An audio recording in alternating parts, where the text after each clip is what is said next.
Mediterranean, May 1954. A 21-gun salute for a new queen aboard the Royal Yacht Britannia. A demonstration of naval power, reminiscent of the origins of the British Empire. Warships of the line, guarding a sovereign queen across the oceans she rules. Queen Elizabeth II is at the end of a grand tour of her empire. But Britain's power is under threat like never before. India, the greatest of all its imperial possessions, has gone. In death, Mahatma Gandhi has become a symbol of hope for all those seeking independence. His words prophesying the end of empire to come. If India becomes free, the rest will follow. There will be no peace for Great Britain in Palestine. We've been betrayed by Britain. Therefore, we wage war upon you. Our independence is meaningless unless it lifts up the total impression of African continent.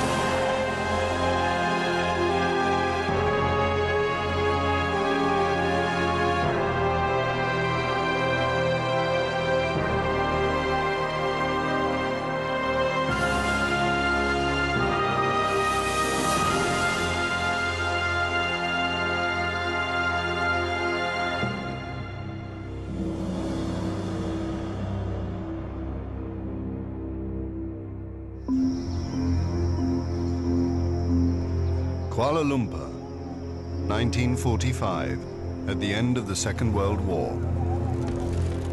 Defeated Japanese troops are still at liberty on the streets.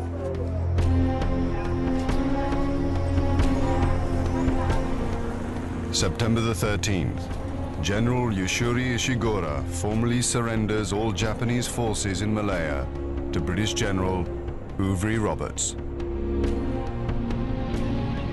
The British Empire in the Far East is restored.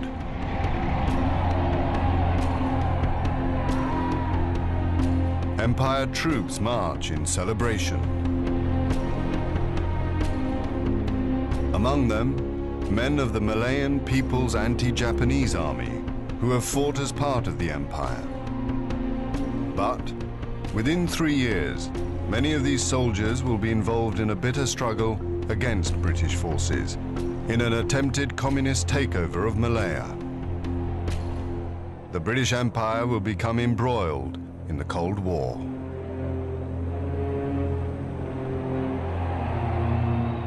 Winston Churchill, 1946.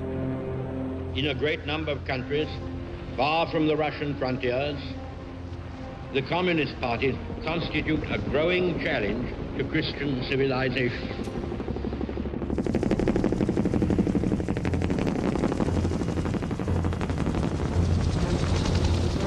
This is the permanent sentence.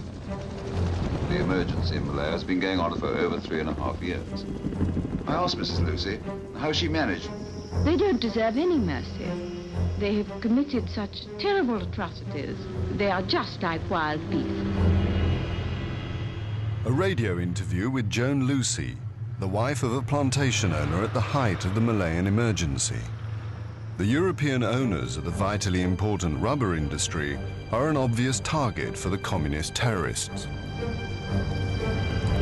I was quite envious of my husband when he shot one the other day.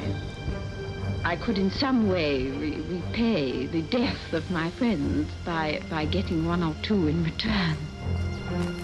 As the authorities round up more and more suspected communist sympathizers, the rebels retreat deeper and deeper into the Malayan jungle.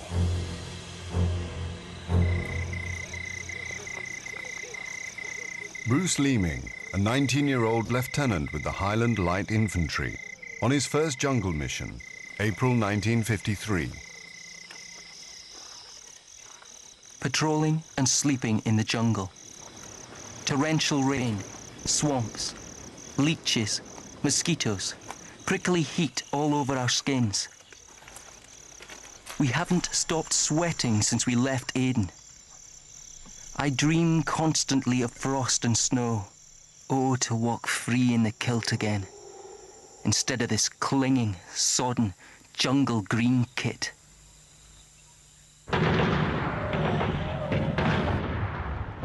British military operations are under the command of the High Commissioner, General Sir Gerald Templar. I'm doing my level best to get a move on with the helicopters. We can now get our men, including the SAS, into primary jungle without any landing zone at all. I am determined to cut off the dragon's head, which lives deep in the jungle, not just stick pins into his behind. The British pioneer the use of helicopters in jungle warfare.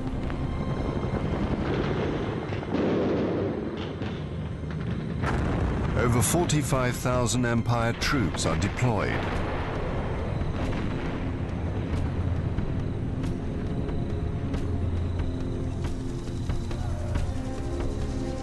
Templar's strategy is to isolate the rebels from the local population. The natives hold the key to the deep jungle. Without native food, the terrorists can't survive. The answer is not more and more troops into the jungle, but winning the hearts and minds of the Malayan people.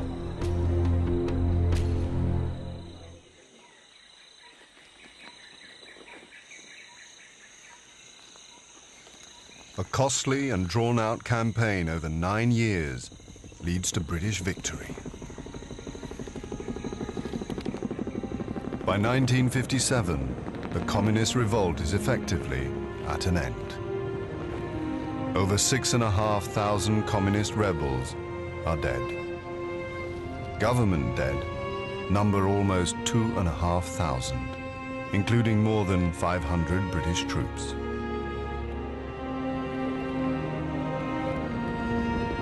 In the same year, Britain grants Malaya its independence. The leader of Malaya's Democratic Alliance and its first Prime Minister, Tunku Abdul Rahman. Whether we look to the east or to the west, we will always be friends with Great Britain. In just 12 years, following victory in the Second World War, Britain's empire in the Far East has all but gone.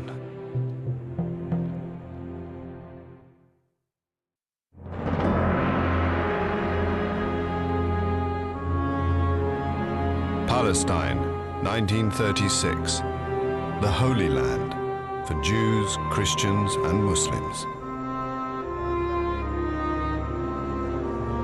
Palestine had been placed under British control after the First World War by a League of Nations mandate.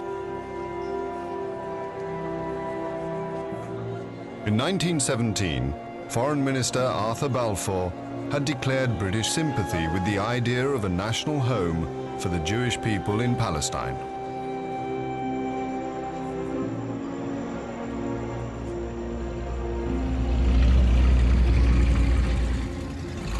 Over the next 20 years, Jewish settlers pour into the country to escape discrimination elsewhere.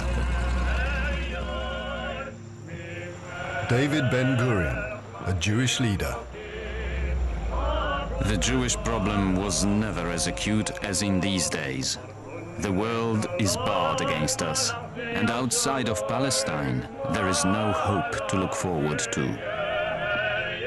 But Palestine has been an Arab land for centuries. At present, there is the difficult question of the Arab tenant farmers and Bedouin. But by agreement with the Syrian government, it would be possible to transfer large numbers to northern Syria. The land there is cheap and plentiful. The tide of refugees overwhelms the Palestinian Arabs as tens of thousands of Jews seek sanctuary in Palestine to escape persecution in Hitler's Germany.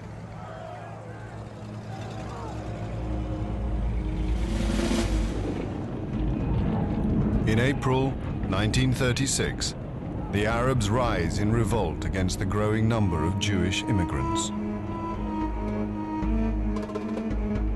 An open letter to British forces in Palestine from the leaders of the Arab revolt.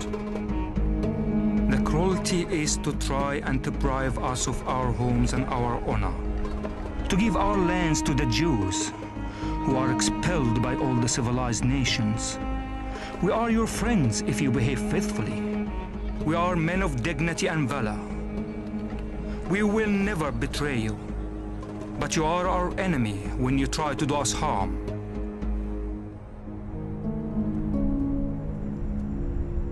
After attacks by the Arabs, the Jews arm themselves and fortify their settlements. The British send in extra troops. Major David Kennard, Coldstream Guards. 18th of October, 1936. After Lydda, the line twisted up the sides of the ravines. The scenery was fascinating, but no vegetation of any kind, just loose stones. One of the men was heard to remark, "Cor blimey, I thought that this was a land flowing with milk and honey. Well, as far as I can see, it's 15 men to a tin of milk and no bloody bees."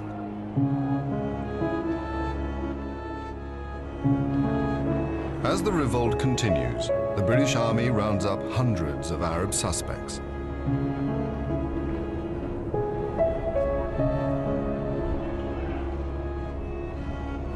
The whole battalion cordoned Silwan. We searched it, finding 70 wanted men. One Arab woman was in a frenzy, tearing her hair and her garments.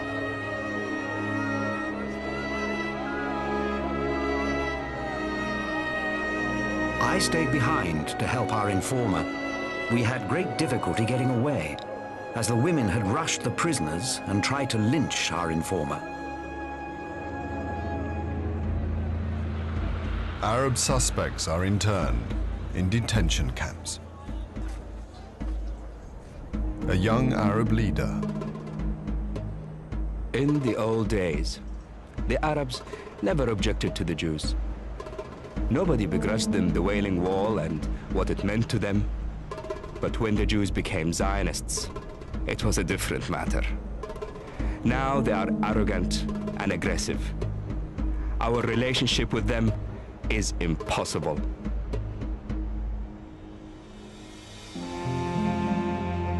The British High Commissioner in Palestine, Sir Harold McMichael, September 1938.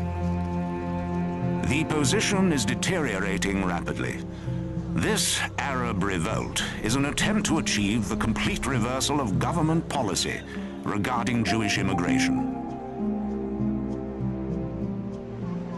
With war looming against Germany, the British government does reverse its position. Britain will need its Arab allies and their oil. British Prime Minister Neville Chamberlain, April 1939. We are now compelled to consider the Palestine problem from the point of view of its effect on the international situation. If we must defend one side, let us offend the Jews rather than the Arabs. The British decide to limit Jewish immigration so that a future Palestinian state will be controlled by an Arab majority. The Jewish settlers are left barricaded in their camps.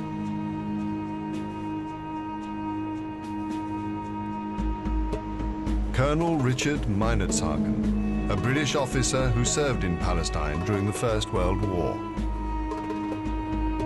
The action of His Majesty's government in Palestine is very near to that of Hitler in Germany. We have dishonored our promises to the Jews. After 20 years of incredible effort in Palestine, the Jews are asked to abandon their national home at the bidding of Arab violence. But it will be the violence of the Second World War which will change forever the history of Palestine. 6 million Jews will die in the Holocaust.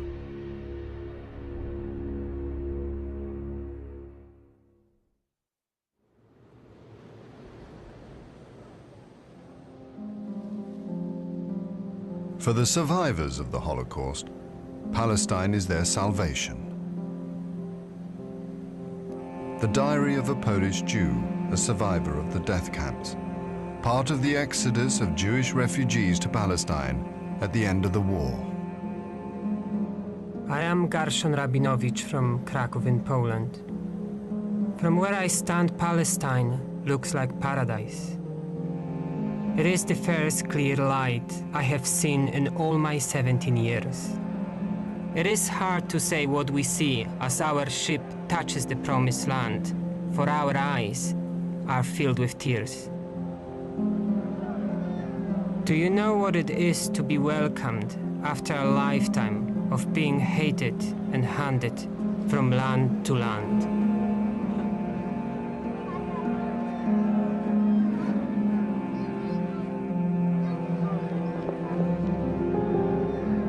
But the British are still trying to impose their pre-war policy to limit Jewish immigration. Many ships carrying Jewish refugees are turned away or have their passengers detained. John Watson, a soldier from Hampshire, serving in Haifa. I tried to put myself into the position of one of those poor people who have suffered years of concentration camps, hunger and misery. Thousands on a tiny ship, within sight of the land they've dreamed of. Then, the British destroyers forced them aground and towed them off to captivity and more concentration camps.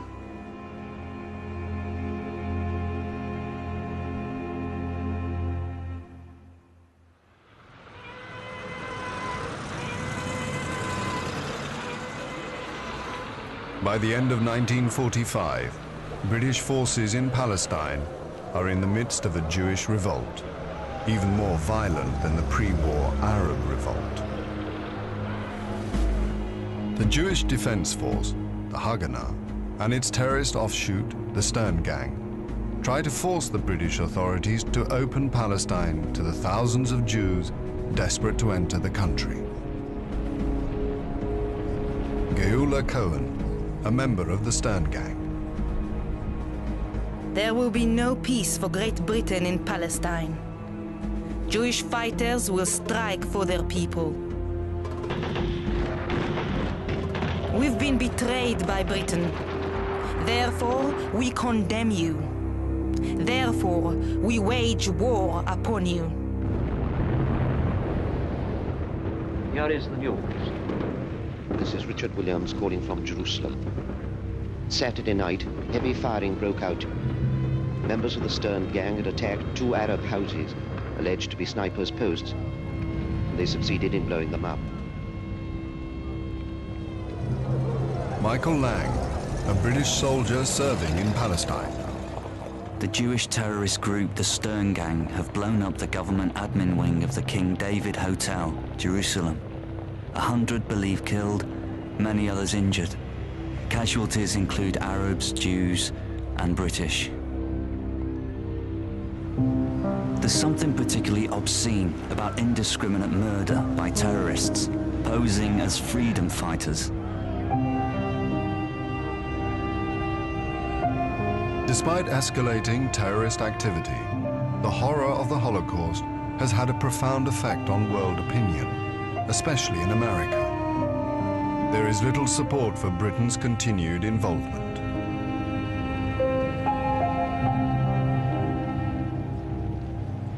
An unnamed British officer. The people of Britain are tired and are not prepared for a row. They disapprove of British soldiers losing their lives and feel that the answer would be to clear out and leave the Jews and Arabs to settle the matter in their own way.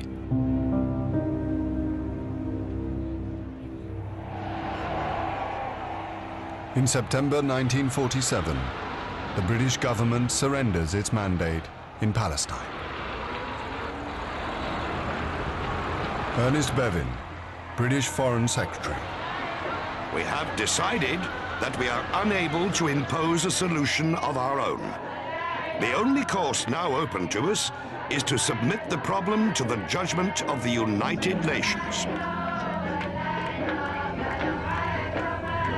All British troops will be withdrawn by the middle of 1948, but not before further bloodshed. Michael Lang. Riots in Jerusalem, burning of Jewish shops. Possible to see smoke from my window. Curfew now imposed in Arab areas. The Jews say they will be able to protect a new state and maintain order. The Arabs say to us, we have no argument with you. Go home, Inglesi, and we will push the Jews into the sea. What does the future hold? It looks bleak indeed. 14th of May, 1948. The new state of Israel is proclaimed under the leadership of Prime Minister David Ben-Gurion.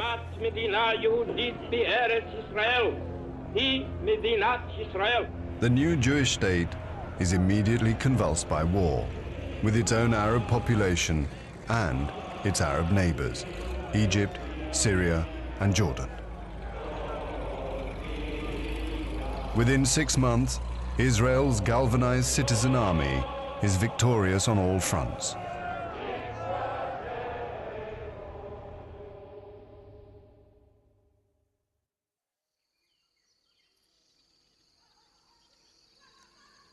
Over 6,000 Israelis die.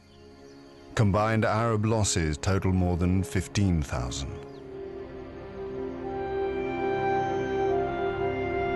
700,000 Palestinian Arabs flee the new state of Israel. Sabia Abu Latifa. We wanted to flee before the Jews would recognize us. We were afraid they would shoot us. We only took a few clothes. We didn't think we'd go forever.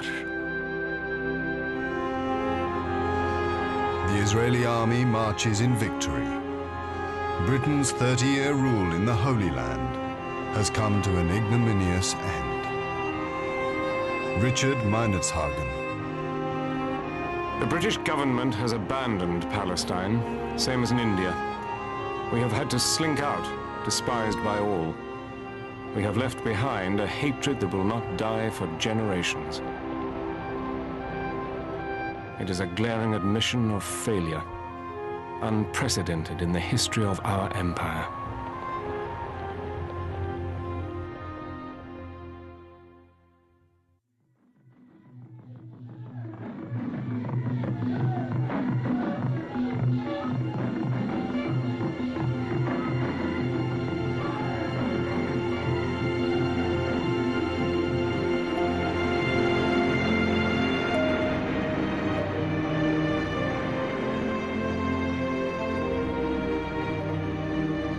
For 100 years, the British Empire in Africa had attracted adventurers and dreamers to its vast wilderness.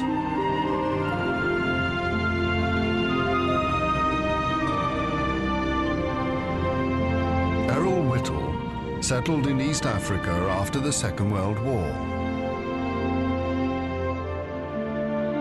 Life in England may have become a highly organized business, but Africa never changes. With each day there comes some new enchantment, which grips the imagination. Vast plains with lakes and mountains, and always the sky's unresting clouds, sifting the sunlight across the hills and valleys.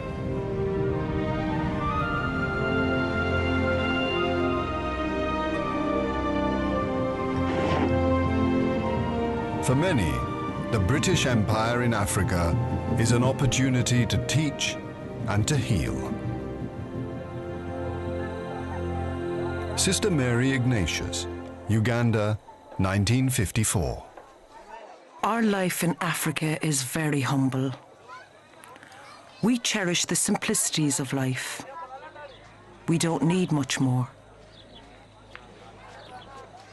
The joy we find, which makes our work so worthwhile, is brought by the children. They have so little, so few opportunities, and then to be struck by blindness, it's tragic. As well as medicine and education, the British also bring Christianity. A Scottish missionary in Uganda in the 1950s, Gordon Robertson. The heathen races of Africa are lost souls. They suffer because they have not heard the word of the Lord Jesus. The gospel is the only means by which they can be saved.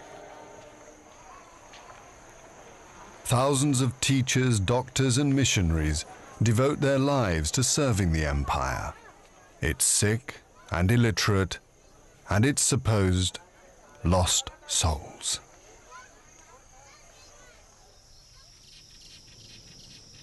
The rolling hills of the Aberdare Mountains in Kenya are a home from home for many British settlers. They become known as the White Highlands. But they are also the home of the Kikuyu tribe.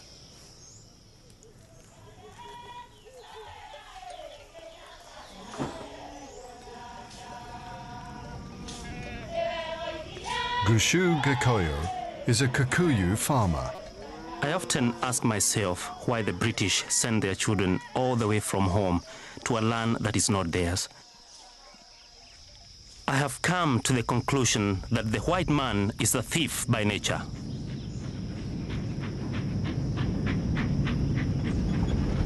Cherry Lander, a widow who runs her own farm on the foothills of Mount Elgon, is a coffee pioneer.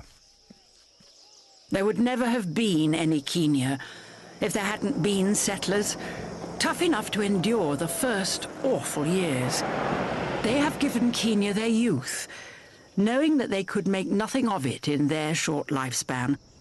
But they were building a future for their children and their children's children. Gushu Gekoyo becomes a follower of Jomo Kenyatta, the leader of the Kenya African Union, who is campaigning for independence. At a meeting in Thika, Kenyatta asked us whether we want to fight for our land. We replied, yes. Are you waiting then until the white man has bred into this country like rabbits? No, we replied. We want to fight now. Then realize that the tree of freedom is red, not with water, but with blood.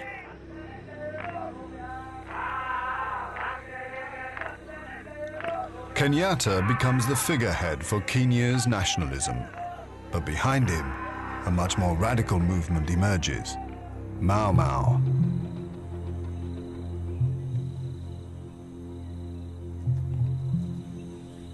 (1951). The King's African Rifles patrol the thick forests of the White Highlands as Kikuyu resentment at the occupation of their land escalates into armed rebellion.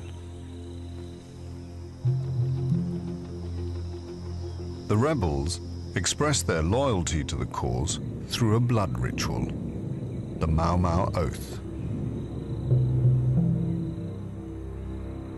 Gruesome stories about the oath-taking ceremony are so potent that British filmmakers recreate them as propaganda.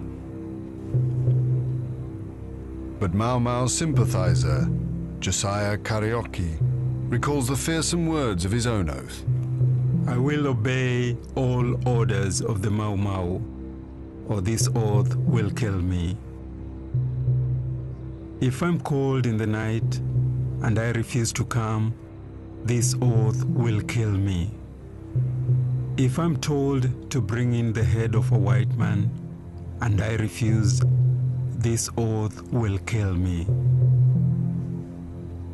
Over 100,000 Kikuyu take the Mau Mau Oath.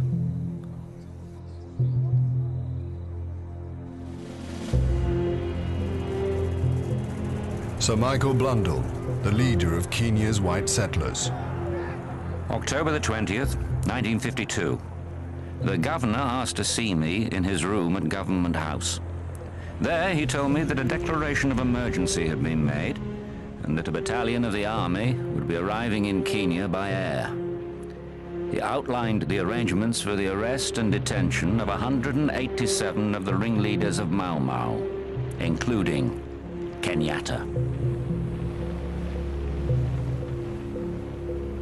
In December, Kenyatta is put on trial. By now, Mau Mau has begun to attack and kill white settlers.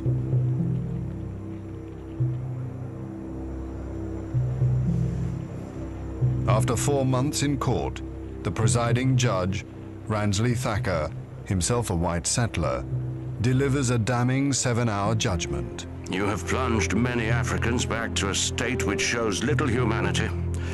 Your Mau Mau society has slaughtered without mercy defenseless men, women, and children. You have much to answer for, and for that you will be punished.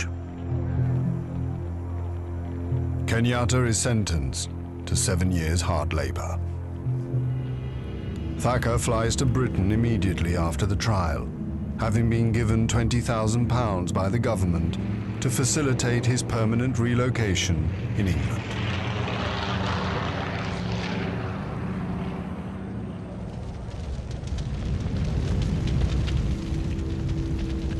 March 1953.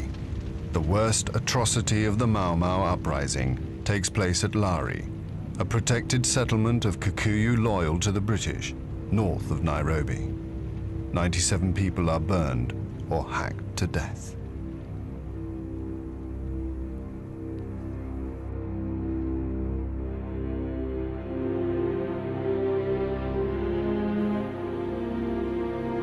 The government report of the massacre. The sleeping Kikuyu people awoke to find flames roaring above them as the Mau Mau fired the tinder-dry thatched roofs. Men, women and children, forcing their way out of the windows, were caught and butchered. Mangled corpses all mingled with the smoking ashes of the burnt homesteads.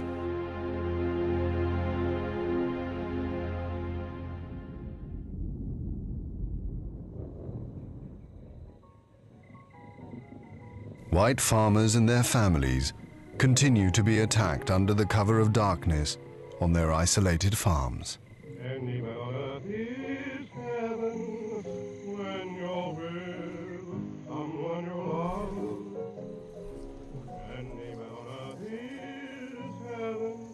The wife of a farmer, Marjorie Perham.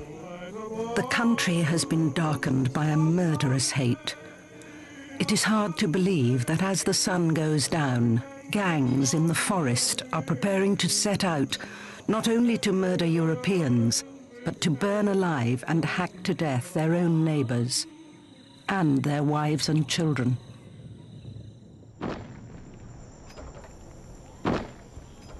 The Europeans form vigilante groups. Their avowed policy: shoot on sight. Kikuyus are required to live in protected villages, watched over by the loyal Kikuyu Guard, leaving the Mau Mau isolated in the forests.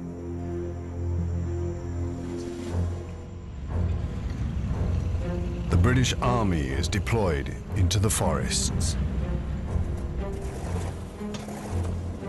The Royal Air Force into the skies above them.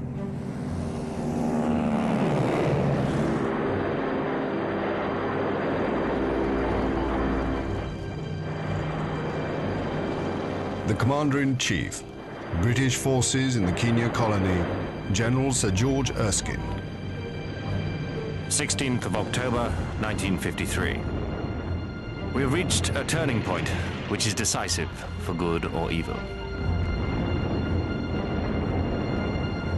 There have been no spectacular battles, but you cannot expect that in the thick jungle. The military operations have met with success.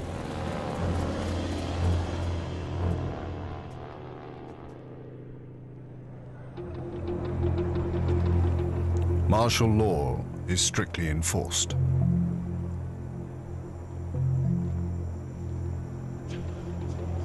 At the height of the rebellion, over 80,000 Kikuyu are held in detention camps. A detainee, Josiah Karaoke. Solitary confinement was one of the worst experiences of my life. A missionary came to visit me and seemed almost to be crying when he saw me. Later, we were hammered by the riot squad and 35 detainees were crippled, some permanently. I felt very bitter against Malo, one of the camp officers nicknamed Mapiga the Hitter. Dipping into my precious funds, I bribed a warder to get me writing materials. I sent letters to Barbara Castle, MP. Barbara Castle, the opposition Labour MP for Blackburn, part of a vocal group in Britain, increasingly concerned about conduct in the colonies. I receive letters every day from detainees on these subjects. I have a pile of letters here so deep that I don't know where to store them. In the heart of the British Empire, there is a police state where the rule of law has broken down, where the murders and torture of Africans by Europeans goes unpunished, and where authorities, pledged to enforce justice, regularly connive at its violation. Criticism of British action has little impact in Kenya. Informers within the Kikuyu community are used to identify Mau Mau sympathizers.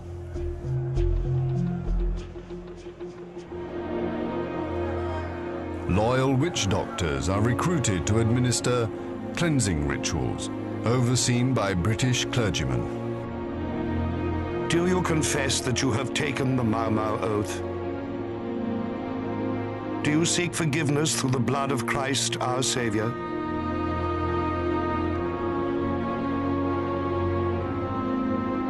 Do you affirm that by the help and grace of God, you will confess the faith of Christ and fight against the world, the flesh, and the devil? Only when cleansed are the Kikuyu released from detention.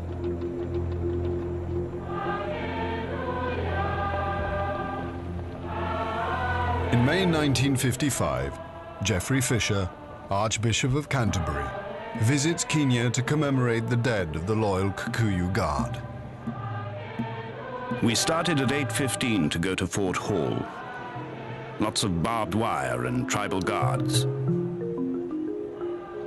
Laid the foundation stone of the Martyrs Memorial Church. 5,000 Kikuyu were there. I said, I address you as my friends. Whether in your heart you are my friends or not, only God can tell. After, I walked around the square. When I greeted the crowds, they waved eagerly. I estimated 10% loyal, 20% more inclined to be than not, 50% more inclined to Mau Mau than not, 10 to 20% Mau Mau at heart. What a day.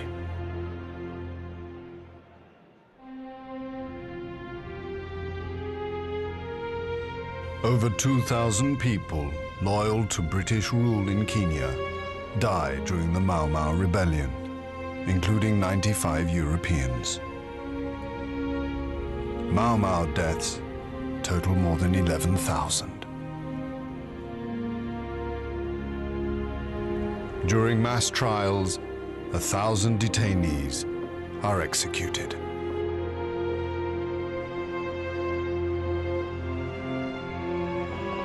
But the harsh regime coincides with land reforms for Kikuyu farmers and political reforms for all Africans in Kenya.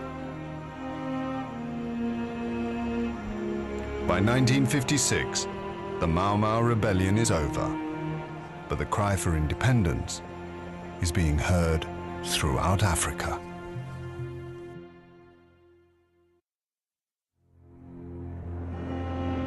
Nigeria, 1943. Britain's largest colony in Africa. The tin mines of the Jos Plateau. The harsh reality of empire. Michael Gratian, an education officer. The local tribe, the Pilgani, are a fine body of people. Their only dress is a bunch of leaves worn fore and aft. These, I am told, are changed every day, and there are various fashions in type of leaf and in the arrangement. When supplies of tin from the Far East had disappeared after the Japanese occupation in 1942, the British had begun to use the Pilgani as forced labor to extract the vital deposits. The use of forced labor causes grave concern in Britain. Answers are demanded in the House of Commons. Colonel George Stanley, Secretary of State for the Colonies, March 1943. The number of workers employed in the Nigerian tin mines is 14,098. While the conditions cannot be regarded as entirely satisfactory, due to the attempt to attain the maximum production of tin, it has recently been decided to award a bonus of 4 shillings a month to all mine workers.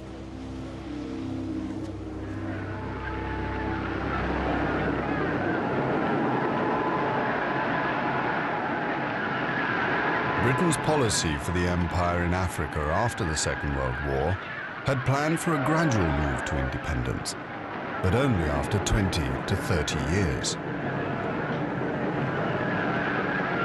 However, as in Kenya, impatience with British rule is growing in West Africa. The nationalist leader of the Gold Coast, Kwame Nkrumah. Despite fine sentiments trumpeted from the housetops by imperialists, the empire is nothing but the enslavement of one country by another. The Gold Coast is an enslaved country. We must rid ourselves of the paralyzing grip of imperialist power.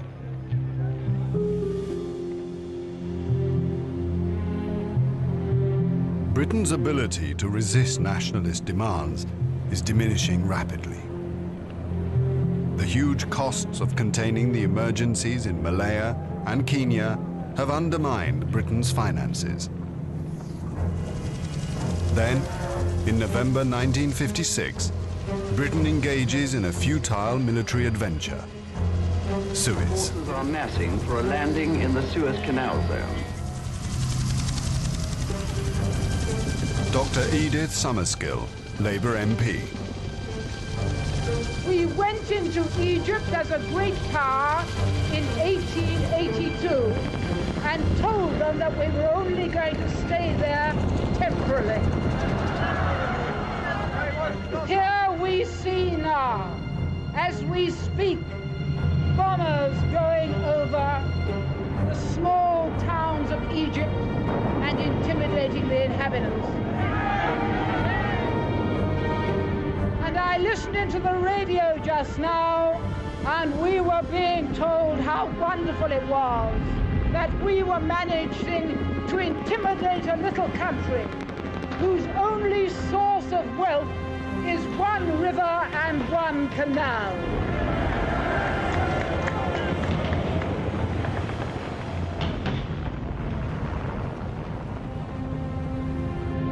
The attempt to hold on to the Suez Canal against Egyptian claims ends within days in an embarrassing retreat. The United States refuses to support Britain's position. Britain's imperial might passes into history.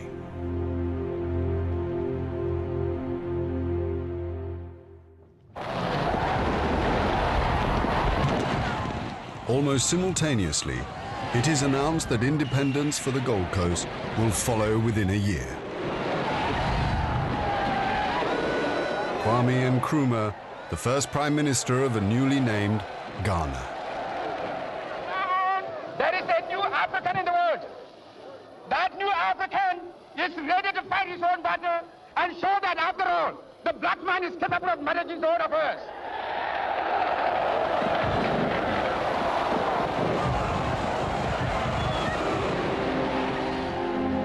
The end of British rule in Ghana becomes the first of a succession of Independence Day celebrations across Africa. Britain's Prime Minister, Sir Harold Macmillan, on tour in Africa in 1960. We have seen the awakening of national consciousness in peoples who have for centuries lived in dependence upon some other power. The wind of change is blowing through this continent. And whether we like it or not, this growth of national consciousness is a political fact. Between 1957 and 1968, 12 colonies of the British Empire in Africa will become independent. In 1963, it's Kenya's turn. Jomo Kenyatta, freed from detention, is Kenya's new leader. This is one of the happiest days of my life. British journalist James Cameron witnesses Kenya's independence celebrations. The Europeans, who once declared that the solution to Kenya's problems could best be found in the public hanging of Mr. Kenyatta, are now insisting things will be all right as long as nothing happens to Jomo. Kenya is about to find, as all her predecessors have found, that the miracle of freedom creates as many problems as it solves.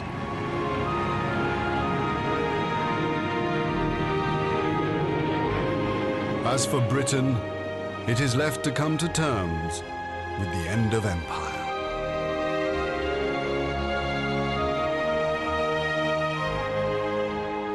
Former US Secretary of State, Dean Acheson. Great Britain has lost an empire and has not yet found a role. A role as the head of a commonwealth which has no strength is about played out. Great Britain, attempting to work alone between the United States and Russia, conducts policy as weak as its military power. Her Majesty's government is now attempting to enter Europe. Wisely, in my opinion.